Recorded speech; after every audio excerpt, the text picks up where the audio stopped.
Now what we do know is this Catholic high school was broken into around 11 p.m. last night. We tried talking to officials inside the high school and they keep telling us no comment, but police are inside still investigating.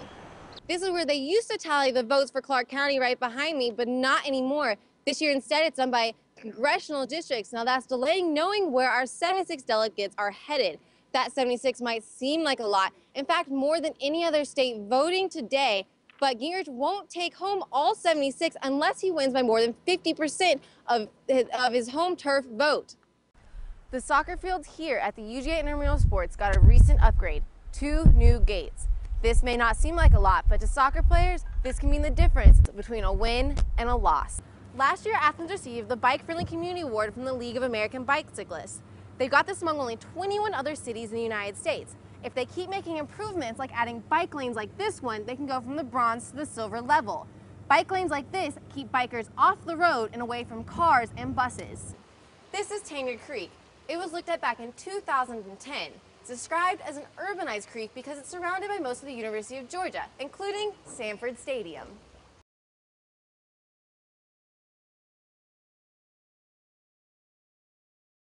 I was at the Alps Road post office just moments ago, and that's supposed to be their busiest location. Now it closed at 5 o'clock, but people were still rushing in and out to file those last-minute tax returns. Just as tax returns are filing into the IRS, so are people to the Olympic Drive post office. One of them is Peter Davis, your typical postponer. He was running into the post office around noon today. He wasn't the only one. His advice to others? Don't do it. Yeah, don't procrastinate. However, the main office off Olympic Drive didn't have the expected traffic. But for those of you that don't want to deal with the post office, there are other options. Don't forget, you can also file your tax returns online at places like H&R Block if your post offices aren't open. Now you can do this online up until midnight. The most important thing to remember, no matter what, is to file something. If you don't have the money to pay it, what you need to do is file the return, send them as much as you can.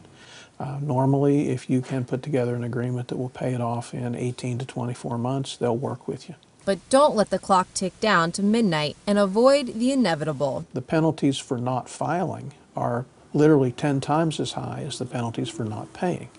So you want to file it regardless. Here's a list of Athens area post offices and what time they will close. They're all operating at their regular hours, with the last one shutting their doors at 7 p.m. You can check out that full list again on Grady News Source's Facebook page. Well, Anna, Athens is a bike-friendly community, but with so many students riding to and from school, it can still be a hazard.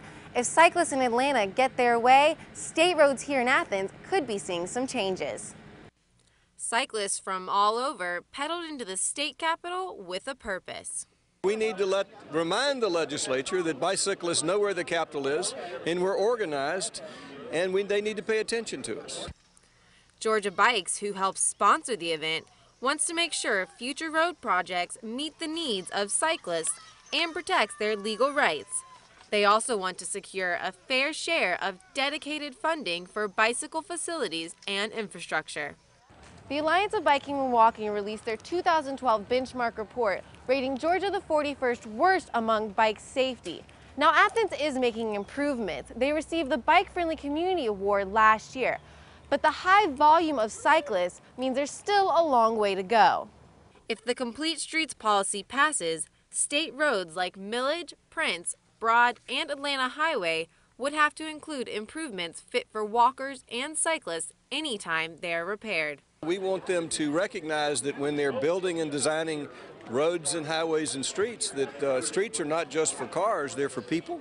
An estimated 1,500 people turned out on the steps of the Capitol for the rally today, including 35 mayors from Metro Atlanta.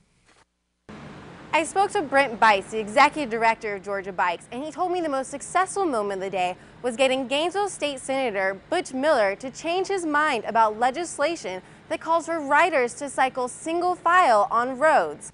Most parents think their high school kids spend enough time online.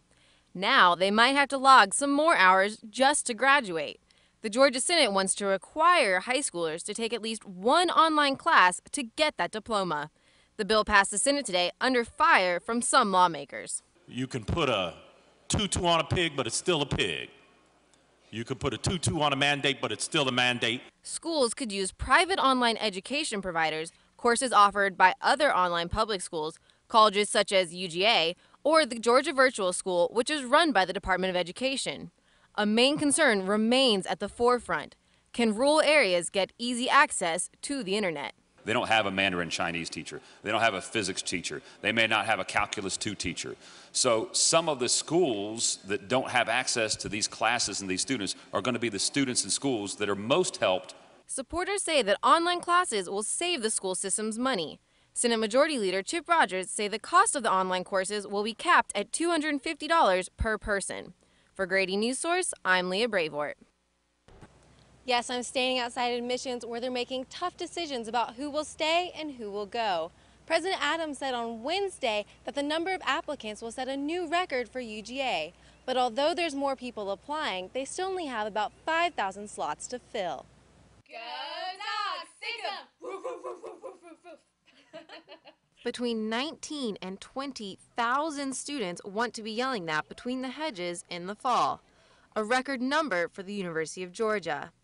Last year, UGA received a little over 18,000 applications. Eliza Rothstein is one of the many who applied this year. The difference is she already got that coveted letter everyone is waiting for. I think I got an email that was like, check your status. And then I went to the page and they have these fireworks, these little animated fireworks. So that was a lot of fun. The rest of the students will learn their fate tomorrow afternoon. Whitney Masyoka says there's a lot of pressure riding on it. It's just, I don't know, it can go either way, and I know exactly how everybody else is feeling, so we're all in the same boat. UGA offers slots for about half the people that turn in these applications. They figure 50% of those will turn down the Bulldogs' offer for other schools.